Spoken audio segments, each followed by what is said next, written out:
তো আজ কিছু রিলস বানাবো বলে একটু মেকআপ করেছিলাম, একদম হালকা মেকআপ।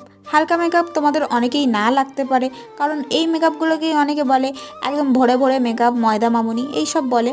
অনেক কাকিমা, অনেক কাকুরা, এমনকি অনেক ইয়াং ইয়াং মেয়েদেরও আমি বলতে শুনেছি এগুলো নাকি ময়দা হয়, এগুলো নাকি ভালো না। তা তোমরা, আমি বলি যে তোমরা যদি এই কম দামি প্রোডাক্ট ইউজ করো তো মুখের জন্য তো একদমই ভালো না। না, যদি ইউজ করো, একটু ভালো প্রোডাক্ট ইউজ করো, তাহলে তো একদম ভালোই থাকবে। আর আজ যে আমি ওয়াইপসটা ইউজ করছি, এটা হচ্ছে বেবি কেয়ারের ওয়াইপস। খুব ভালো একটা ওয়াইপস, আর এই স্মেলটা এত সুন্দর যে কি বলবো। এটার মধ্যে 80 পিস থাকে, আর আমার এটা অনেক দিন আগে কেনা ছিল, ওই জন্য দামটা আমি ঠিক জানি না, ভুলে গেছি, কিন্তু দুর্দান্ত কাজ করে। আর দামটাও অত বেশি না, আই থিঙ্ক এই 150 থেকে 200 টাকার মধ্যেই হবে। আর আমি কিন্তু মেকআপটা তোলার পর মুখটা একটু ধুয়ে নিয়েছিলাম, কোনো ফেস ওয়াশ ইউজ করিনি, জাস্ট এমনি জল দিয়ে মুখটা ধুয়ে নিয়েছিলাম। দেন একটা জয়ের ময়শ্চারাইজার মেখেছি, আর ঠোঁটে একটু লিপ বাম।